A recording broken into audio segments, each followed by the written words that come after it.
Hello बच्चों, स्वागत है आपका आर्ट इंटर कॉलेज की ऑनलाइन क्लास में। मैं यश यादव आपके लिए एक बार फिर से नया टॉपिक लेकर आया हूँ क्लास 10th का चैप्टर 5, जिसका नाम है पीरियोडिक क्लासिफिकेशन ऑफ एलिमेंट्स।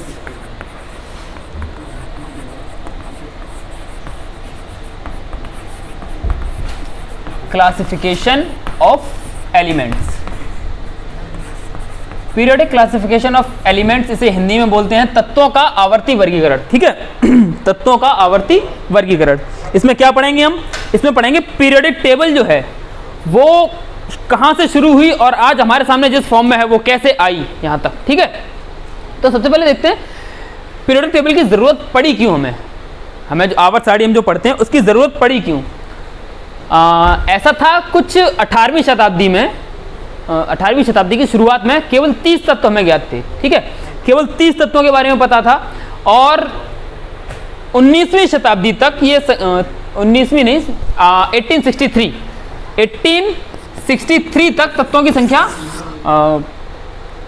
शायद 60 प्लस कुछ हो गई थी। ठीक है, तो मतलब बहुत तेजी से तत्व बढ़ रहे थे। अब इन सब तत्वों को एक साथ स्टडी करना काफ़ी मुश्किल हो रहा था।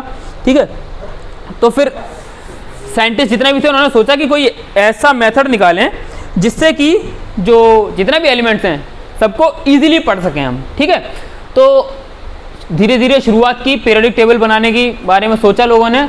तो सबसे पहले जो कोशिश की थी पीरियोडिक टेबल बनाने की वो थे डो ब्राइनर। डो ब्राइनर ने जो पीरियोडिक टेबल दी थी उसे डो ब्राइनर ट्राइड बोलते हैं। Dobereiner triads. ठीक है, डो ब्राइनर ट्राइड यानी कि डो ब्राइनर के त्रिक। ठीक, हिंदी में बोलते हैं डो ब्राइनर त्रिक। इन्होंने क्या बताया था? इन्होंने एलिमेंट्स को तीन के एक ग्रुप में रखा था, जैसे कि लिथियम, सोडियम एंड पोटेशियम। ठीक है, लिथियम, सोडियम एंड पोटेशियम। ठीक, और उन्होंने ये बताया, उन्होंने कहा कि ये जो इन तीनों जो एलिमेंट हैं ये इन तीनों की प्रॉपर्टीज मिलती हुई हैं। ठीक है, तीनों के गुण मिल रहे हैं। और एक स्पेशल चीज इसमें बताई उन्होंने कि पहले का एटॉमिक वेट जो होगा इसका होता है 6। ठीक है, पोटेशियम का होता है 40। ठीक है, अब इन दोनों का अर्थमेटिक मीन निकालें। अर्थमेटिक मीन उन्होंने बताया था कि अर्थमेटिक मीन निकाले हैं, जैसे कि 6 + 40/2। ठीक है, तो ये आएगा 46/2 यानी कि 23। तो अर्थमेटिक मीन जो आएगा पहले और तीसरे का अर्थमेटिक मीन वो होगा बीच वाले का एटॉमिक मास। ठीक, 23 इसका। ठीक है, सोडियम का 23 होता है। ठीक, तो डो ब्राइनर ने ऐसे ट्राइड्स में बांटा एलिमेंट्स को और ये बोले कि जो जो ट्राइड में रखे गए हैं उनकी प्रॉपर्टीज मिलती हुई हैं और पहले और तीसरे के एटॉमिक मास का जो अर्थमेटिक मीन है वो बीच वाले के एटॉमिक मास के बराबर होगा। ठीक, ये बताया था डो ब्राइनर ने। लेकिन डो ब्राइनर का ये मेथड फेल हो गया। क्यों? क्योंकि वो सारे एलिमेंट्स को ट्राइड्स में नहीं बांट पाए। ठीक है, सभी एलिमेंट्स को ट्राइड में बांट नहीं पाए, तो डो ब्राइनर का ये मेथड फेल हो गया। अब डो ब्राइनर के बाद फिर आए न्यूलैंड। ठीक, न्यूलैंड की बात करें हम। न्यूलैंड ने जो रूल दिया था उसे बोलते हैं न्यूलैंड ऑक्टेट रूल। न्यूलैंड का अष्टक नियम। ठीक है, अष्टक नियम। न्यूलैंड जो थे ना, म्यूजिक से बहुत प्यार था, तो इन्होंने कहा था कि जैसे संगीत में 7 सुर होते हैं, सा रे गा मा पा धा नी। ठीक है, 7 हो गए। फिर उसके बाद सा रे गा मा पा धा नी सा। 8वां सुर जो है वो पहले की ही पुनरावृत्ति है, रिपीटेशन है। इसी तरह उन्होंने बताया था कि जो एलिमेंट की प्रॉपर्टीज होती हैं वो रिपीट होती हैं, हर 7 एलिमेंट के बाद रिपीट होती हैं। ठीक है, ऐसे समझ में नहीं आएगा, मैं लिखता हूं यहाँ पर बोर्ड पे। संगीत के 7 सुर होते हैं, सा रे गा मा पा धा नी। ठीक है, और इसके बाद फिर से पहला सुर रिपीट होता है। ठीक, इसी तरह उन्होंने कहा था कि जो एलिमेंट की प्रॉपर्टीज हैं, शुरुआत की थी लिथियम से। ठीक है, lithium, beryllium, boron, carbon, nitrogen, oxygen, fluorine and then neon. ठीक, सॉरी, नियॉन की इस टाइम खोज नहीं हुई थी। ठीक है, नियॉन की उस टाइम तक खोज नहीं हुई थी। तो फिर sodium, magnesium, aluminium, silicon, phosphorus, sulphur, chlorine, उसके बाद आर्गन, आर्गन की खोज हुई नहीं थी। जितनी भी नोबल गैसेस हैं, नोबल गैसेस खोजी नहीं गई थी, ठीक है। आर्गन, आर्गन के बाद फिर पोटेशियम, कैल्शियम, ठीक। तो इस तरह उन्होंने डिवाइड किया था, 8 के सॉरी अष्टक बनाए थे। तो उन्होंने कहा था कि जैसे लिथियम है, लिथियम के गुणों की पुनरावृत्ति होगी 7 तत्वों के बाद, 1 2 3 4 5 6 और 7वां ये है। तो लिथियम के गुण जो हैं वो सोडियम से मिलते हुए होंगे, ठीक। इसी तरह कोई भी एक एलिमेंट ले लो, नाइट्रोजन, नाइट्रोजन के बाद 7 तत्व गिन लो, 1 2 3 4 5 6 7, ठीक है। फास्फोरस से मिलते हुए होंगे गुण इसके, ठीक। ये बताया था न्यूलैंड ने। और न्यूलैंड ने जो एलिमेंट रखे थे वो रखे थे एटॉमिक मास के बढ़ते हुए क्रम में, ठीक है। एटॉमिक मास के बढ़ते हुए क्रम में रखे थे, ठीक। अच्छा, लेकिन न्यूलैंड फेल हो गए, क्यों? क्योंकि वो सारे एलिमेंट्स को इस तरह सेट नहीं कर पाए टेबल में। तो न्यूलैंड सारे एलिमेंट्स को नहीं रख पाए इस टेबल में, वो कैल्शियम तक के जितने भी भारी एलिमेंट्स थे उन्हें इस टेबल में सेट नहीं कर पाए, इस वजह से वो फेल हो गई, ठीक है। तो न्यूलैंड के बाद जिस साइंटिस्ट ने पीरियोडिक टेबल पे रिसर्च की वो रिवॉल्यूशनरी थी, और उस साइंटिस्ट का नाम आपने जरूर सुना होगा, मेंडलीव, ठीक है। Dmitry Mendeleev. मेंडलीव, शायद स्पेलिंग गलत भी हो सकती है, देख लेना आप, ठीक है। मेंडलीव जो थे उन्होंने पीरियोडिक टेबल डिजाइन की थी अपनी, और उसमें 18 ग्रुप इस तरह। मैं यहाँ पर पीरियोडिक टेबल लगा देता हूँ, आप यहाँ पर पीरियोडिक टेबल लगा दूंगा, आपको दिखाई दे रही होगी पीरियोडिक टेबल यहाँ पर, ठीक है। इसी में मैं आपको समझा दूंगा। मेंडलीव ने 7 आवर्त बांटे थे पीरियोडिक टेबल के, ठीक है। आवर्त यानी कि इस तरह जो ग्रुप ब्लॉक्स बने हुए हैं, ठीक है। और 18 ग्रुप इस तरह वाले, ठीक। और ग्रुप को भी सब ग्रुप में बांटा था, ए बी, ठीक है। देख रहे होंगे आप पीरियोडिक टेबल में यहाँ पर, ठीक है। सब ग्रुप में बांटा था, ठीक। अब सब ग्रुप में वो एलिमेंट रखे थे जिनकी प्रॉपर्टीज सेम थी, ठीक है। सब ग्रुप, एक ही ग्रुप के अंदर वो एलिमेंट्स रखे थे जिनकी प्रॉपर्टीज मिलती जुलती थी, ठीक है। और इन्होंने एक रूल दिया था, जो था कि तत्वों के जो भी गुण हैं, मैं लिखता हूं वो यहां पर रूल, बहुत इंपॉर्टेंट रूल है। तत्वों के गुण उनके परमाणु भारों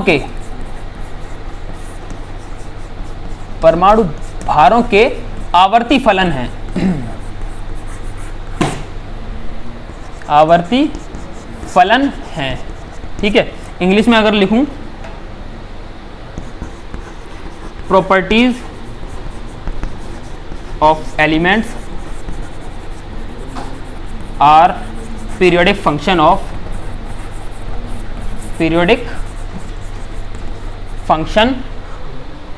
ऑफ देयर एटॉमिक मास, ठीक। तत्वों के गुण के परमाणु भारों के आवर्ती फलन है, ठीक है। इसका मतलब उन्होंने आवर्त सारणी जो डिजाइन की थी परमाणु भार के बढ़ते हुए क्रम में रखी थी, ठीक है। सबसे पहले कम परमाणु भार वाला तत्व, उसके बाद उससे अधिक परमाणु भार वाला तत्व, फिर आगे और अधिक परमाणु भार वाला तत्व, ठीक है। तो इस तरह उन्होंने आवर्त सारणी बनाई थी। और मेंडलीव की आवर्त सारणी के बारे में एक इंटरेस्टिंग बात यह है कि मेंडलीव ने जब आवर्त सारणी कहते हैं, मैंने पढ़ा भी था कहीं पर, कि मेंडलीव को आवर्त सारणी जो थी वो सपने में दिखाई दी थी। मतलब वो सो रहे थे, उन्हें आवर्त सारणी दिखाई दी, कुछ तत्व एक पेज पर गिरे आकर के, मेंडलीव एकदम सपने से उठे, उन्हें सपना याद रहा, तो जहां जहां वो तत्व गिरे थे उन्होंने टेबल, एक पेज पे ड्रॉ किए टेबल, और वहां वो तत्व लिख दिए, और एग्जैक्ट वैसे ही फिट हो गए जैसे कि आवर्त सारणी में आप देखते हैं, ठीक है। मतलब ये बात तो ऐसी है कि बिलीव करने लायक नहीं लगती, बट हाँ पढ़ा है कहीं तो मैंने आपको बता दिया, ठीक है। मेंडलीव की जो आवर्त सारणी थी एक बहुत बड़ी सफलता साबित हुई। मेंडलीव ने अपनी आवर्त सारणी से नए तत्वों की खोज के लिए प्रेरित किया लोगों को। कैसे? जैसे कि मेंडलीव ने कुछ खाली स्थान छोड़े थे, आवर्त सारणी में।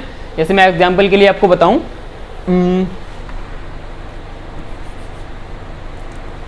सॉरी,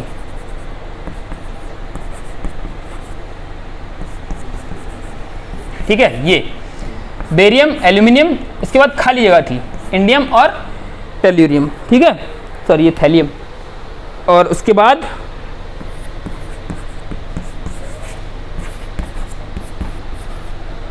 कार्बन, सिलिकॉन, फिर खाली जगह, फिर टिन और लेड। ठीक, तो ये खाली जगह उन्होंने छोड़ी आवर सारणी में। क्यों छोड़ी? उन्होंने ये कहा कि फ्यूचर में कुछ नए तत्व डिस्कवर होंगे जो यहाँ पर रखे जाएंगे। ठीक है, और उन्होंने ऐसे यहाँ वाले तत्व को नाम दिया एंटी एल्यूमिना, सॉरी एका एल्यूमिना, एका एल्यूमिना, और इस वाले को एका सिलिकॉन। ठीक है, और फ्यूचर में जो तत्व डिस्कवर हुए एल्यूमिनियम के बाद, गैलियम इसे बोलते हैं। ठीक है, एका एल्यूमिना को गैलियम बोलते हैं और इसे जर्मेनियम। ठीक है, यहां पर जर्मेनियम और यहां पर गैलियम। ठीक, तो अब उन्होंने ऐसा कैसे मतलब अनुमान लगा लिया कि फ्यूचर में कोई तत्व डिस्कवर होगा और उसका वो यहीं पर रखा जाएगा? तो वो ये था, उन्होंने देखा कि बेरियम और एल्यूमिनियम के जो एटॉमिक मास हैं उनमें अंतर कम है। एल्यूमिनियम से इंडियम पे जा रहे हैं तो अंतर बहुत ज़्यादा बढ़ रहा है, और इंडियम से टेल्यूरियम पे, सॉरी थैलियम, थैलियम। ठीक है, इंडियम और थैलियम के बीच में जो गैप था वो भी कम था। तो उन्होंने देखा एल्यूमिनियम और इंडियम के बीच में जो गैप आ रहा है वो बहुत ज़्यादा आ रहा है, इसका मतलब बीच में कोई एक और एलिमेंट है जो इस गैप को कम कर रहा होगा।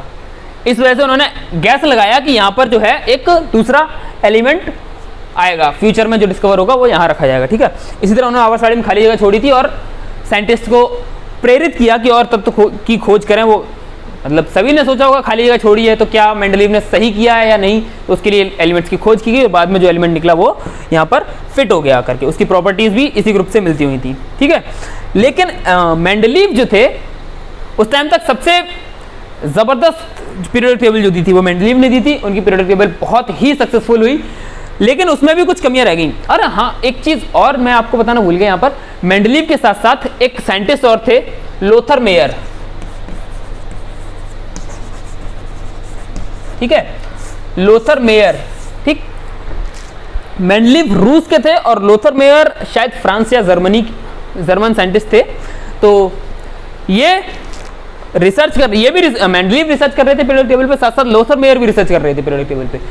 और लोथर मेयर ने जो पीरियोडिक टेबल बनाई थी सेम टू सेम वही पीरियोडिक टेबल मेंडलीव ने भी बनाई थी, मतलब दोनों की पीरियोडिक टेबल एकदम सेम थी। लेकिन कमी क्या रह गई, लोथर मेयर ने अपनी पीरियोडिक टेबल को पब्लिश नहीं करा पाया, मेंडलीव ने अपनी पीरियोडिक टेबल पब्लिश करा दी। इस वजह से जो पीरियोडिक टेबल जो ये पढ़ते हैं ये मेंडलीव के नाम से पढ़ते हैं। ठीक है, तो ये कुछ इंटरेस्टिंग सा फैक्ट था, मैंने आपको बताया।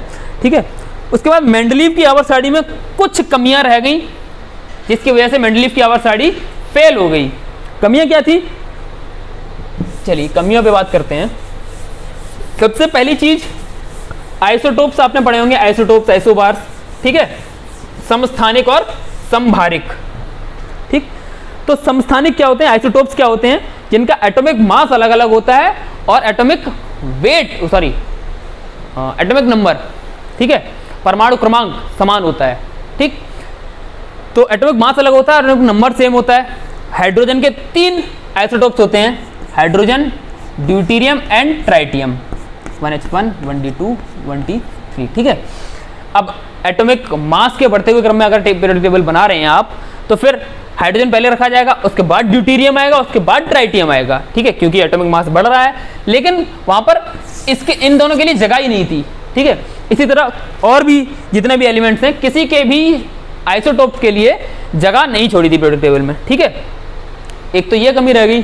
दूसरी कमी उन्होंने की थी कि पीरियोडिक टेबल जो बनाई थी उन्होंने एटॉमिक मास के बढ़ते हुए क्रम में बनाई थी, लेकिन कुछ जगह पर कुछ एलिमेंट्स ऐसे रख दिए थे जिनका एटॉमिक मास, मतलब कम एटॉमिक मास वाला पहले रख दिया है, बाद में रखा है, सॉरी कम एटॉमिक मास वाला बाद में रखा है और ज़्यादा एटॉमिक मास वाला पहले रख दिया है। जैसे आप देख रहे हो कोबाल्ट और निकेल जो हैं, ठीक है, कोबाल्ट का जो एटॉमिक मास है वो निकेल से ज़्यादा होता है, लेकिन वो निकेल से पहले रखा हुआ है।